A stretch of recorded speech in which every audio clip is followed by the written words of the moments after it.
Hey everybody, Scott here once again. Today, this is a long form review of one of the best lenses I have ever owned across any system, of any focal length, of any aperture. We're talking about the Nikon Z 24 to 120 mid-range telephoto zoom. I bought this copy at launch about 3 years ago. And ever since, I have maintained that as long as I was invested in Nikon Z, this is one of two lenses that I would never sell. Today, I'm going to explain why. We'll kind of walk through the lens, what it offers you, and why it presents itself as such a tremendous value in the Nikon Z ecosystem.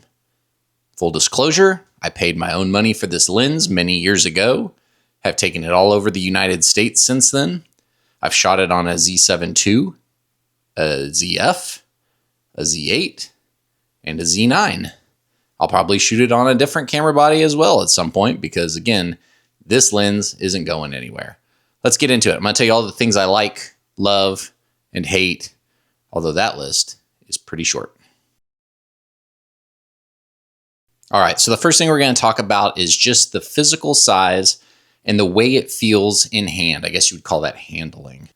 So here we go. This is a fairly compact mid-range telephoto lens when it is at 24 millimeters. You can see the lens hood is a pedal type, and when it's reversed, it does not block the zoom ring whatsoever, which I love. I do have a number of lenses, some are Nikon, where they have a completely round, non-pedaled lens hood that actually obstruct the zoom ring when mounted backwards. I don't always want to put the lens hood forward. Sometimes I want to just grab it out of my bag. And normally when it's in my bag, the hood is reversed like this just for packability. I want to just grab it out and start popping off shots. And with a zoom lens, it's critically important that the hood, if mounted backwards, isn't going to block that zoom when it's mounted. It's got a tight zoom ring, which is great. Before Nikon, I actually shot Sony. And most of their zoom lenses, when mounted upside down, as I wear my gear on my chest on a peak capture clip, if you have the lens start in this position, because it's upside down mounted to your chest, as you walk, as you hike, as you go about your day, the Sony lenses tend to creep further and further down until they're fully extended. Often what I would do is I would just walk with the lens fully extended so that it wouldn't creep and annoy me as I went. But that means any of my zoom lenses were almost double the length if they were an extending lens like this. Nikon's done a fantastic job of dampening their zooms so that it requires some force to actually get this thing moving. But at the same time, you can just do it with two fingers, one-handed. I wouldn't use that normally like that, but it just shows you that it's a good mix of tight, but not too tight. It does have a control ring like all S lenses down here. And just like all of the lenses that I own that have this control ring, it is disabled immediately. I do not like these rings. I don't like that they don't have dentants where you can't feel as you're moving things. Some people like it, some people don't. Same with the function buttons on this lens. I disable that immediately. It's not something I want to deal with. The way I hold my lenses, generally a hand is covering this, and I don't want to hit it by accident. Now, I will say this lens in particular, where this button is more out of the way, and it's very clicky on my copy, where you actually have to make an attempt to push this button in and get it to click. Unlike maybe a function lens that sits on the bottom of a longer Nikon zoom lens, and you're just holding your hand there the entire time that you're using the lens, you will accidentally hit that button a lot. So just something to keep your eye out on. It also has an autofocus and manual focus switch here. I like using this switch particularly in landscape applications. I like to autofocus on either the horizon or a point of interest or whatever the subject of my photo happens to be. I'll use autofocus single, and I just find it's much faster and just as accurate as trying to manually focus. And then once I have my autofocus set, I'll just flick this switch on this lens and we're done for the rest of that session. I can turn the camera a bit on the tripod. I can move myself a bit, knowing that if I'm at the correct aperture, I can take a step forward or backwards or do a little bit of recomposing, and I don't have to worry about having to refocus. Maybe I had focus the first time and it missed the second time. As long as I've got focus confirmed good on that first shot, I flip it into manual and we're done for as long as I'm shooting that subject. That frees me up to do all sorts of other things on my camera creatively. So I like that. I like that they included that.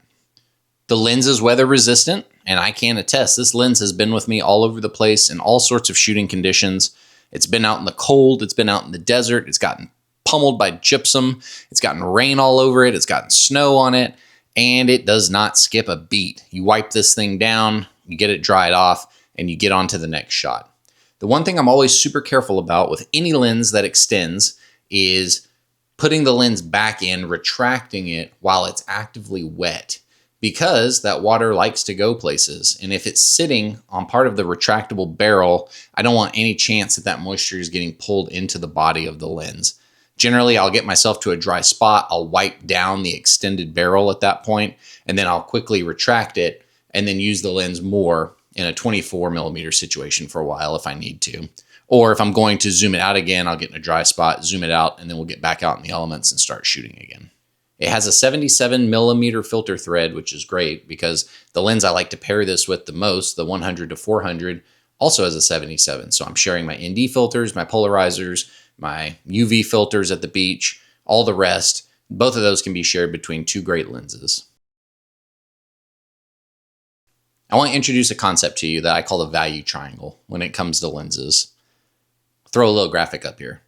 So you've got 3 points of a triangle, and much like the exposure triangle, every time you move one of these points, another point on this triangle pushes or pulls.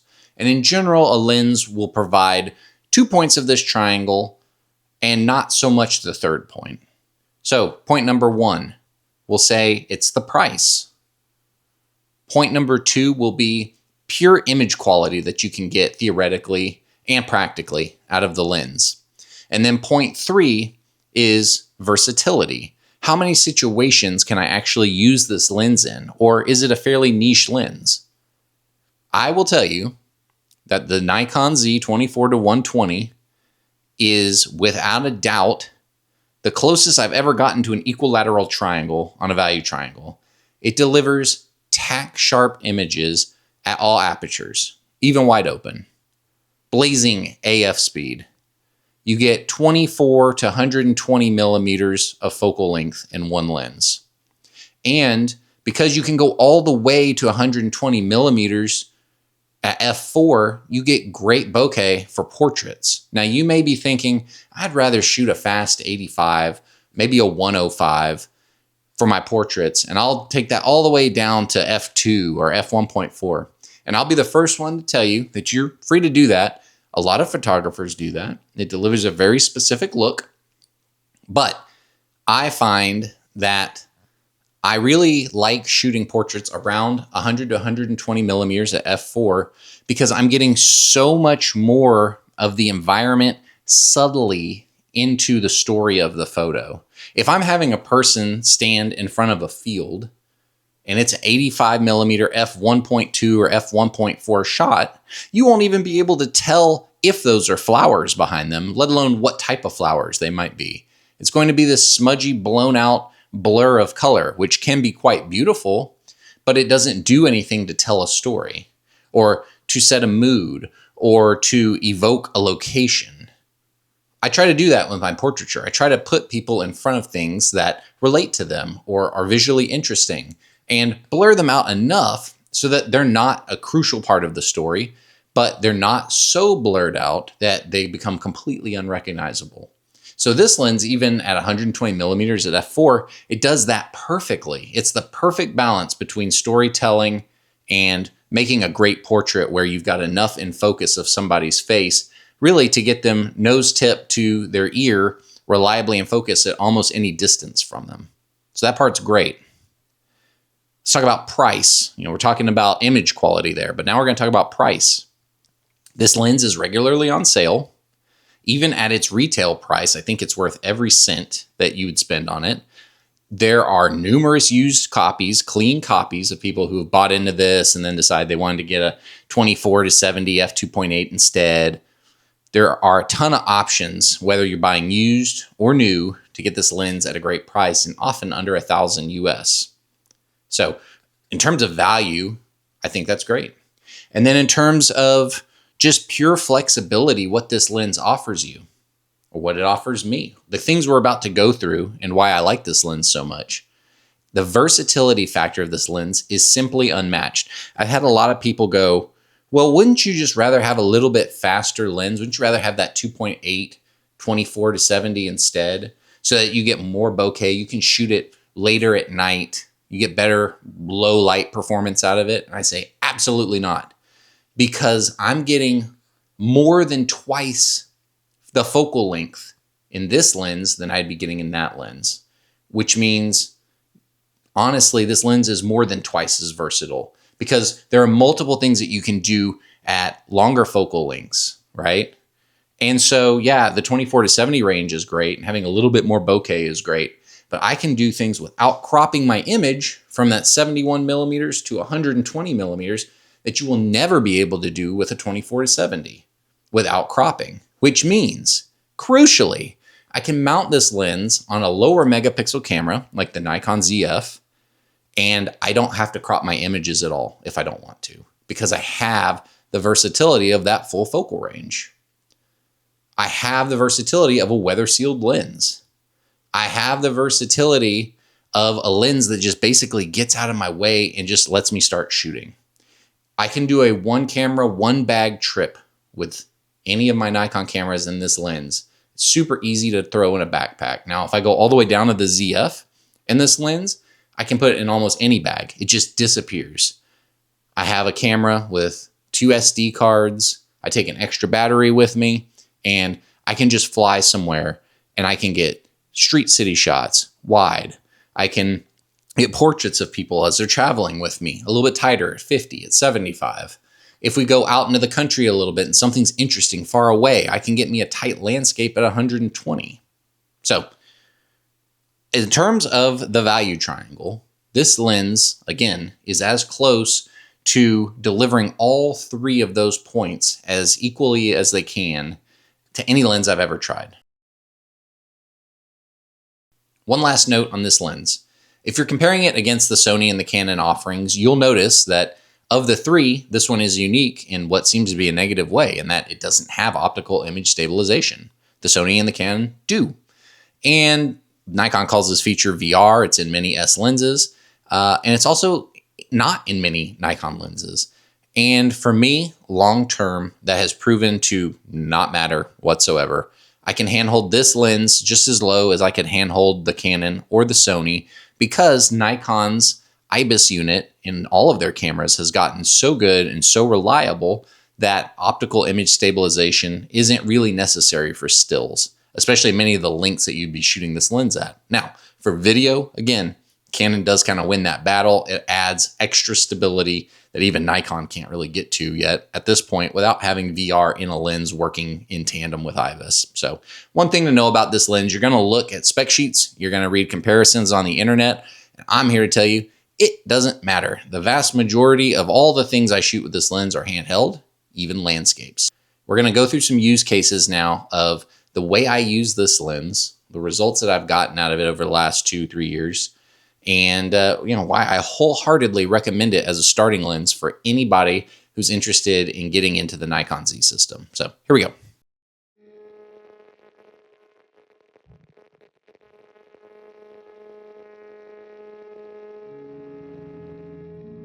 So the big advantage with this lens is it gives you a possibility to go landscape shooting and capture far away things, but make them look a little bit closer to you.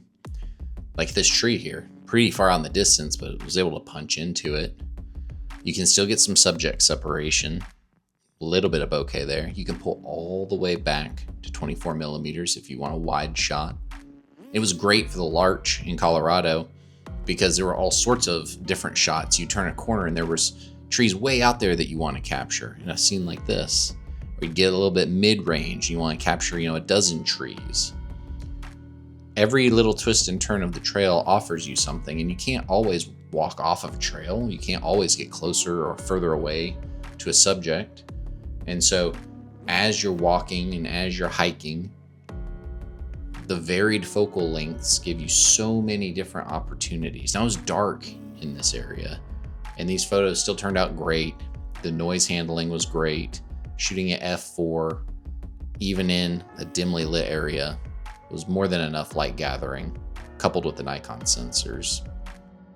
The other big boon is when you're in harsh locations, you don't have to change your lens and risk getting sand, moisture, whatever, all over your sensor.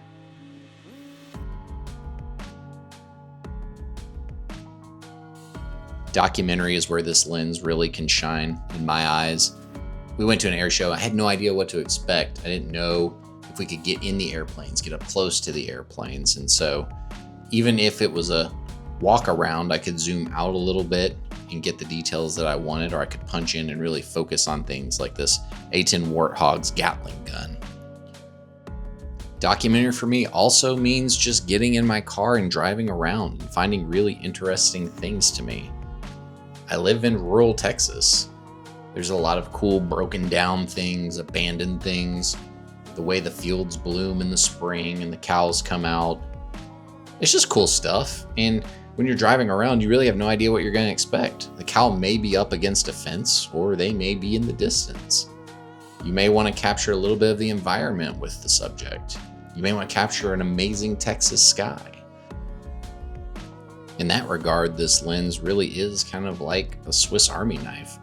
It gives you so many different options when you have no clue what you're going to come across or what kind of moment you're going to capture.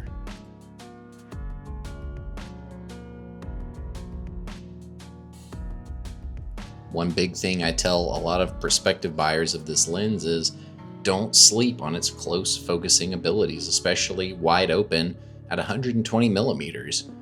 You can get what I call macro light type photography. You can get really sharp, stunning photos at 120 at f4 if you take a little bit of care. Make sure your shutter speed is high enough. Make sure you're not working at exactly MFD, but you can kind of keep the macro lens at home if you don't want to punch way in and get one-to-one reproduction. The reproduction rate you get with this lens is really good when you still want to show off a little bit of the environment around your subject.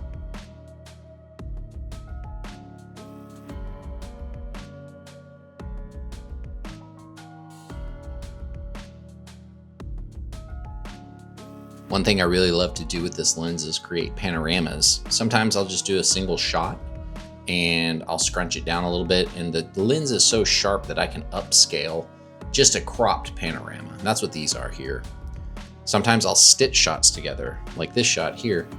I'll just set the lens to 35 millimeters or 50 millimeters, and I'll just go take a bunch of photos until I think I have enough detail where I can make a really wide but pretty flat looking image. Like this one here, over 50 images were used and stitched together to make this pano.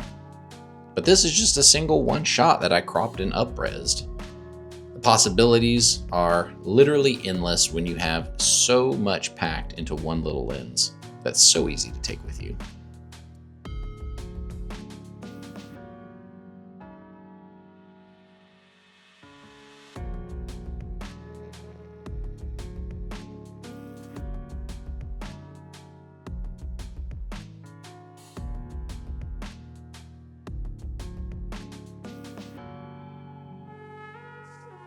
Lastly, here's a torture test in a low light situation. These are all shot at f4. The ISO was at 12,800 for all of these. And while they were noisy, they retained excellent detail thanks to the optics and thanks to the Nikon sensor. Ran them through Topaz denoise, upscaled them just a bit, and they look great. I have zero concerns when it comes to low light performance with this lens thanks to modern tools that we have available to us. If it can do it inside a cavern, it can do it anywhere.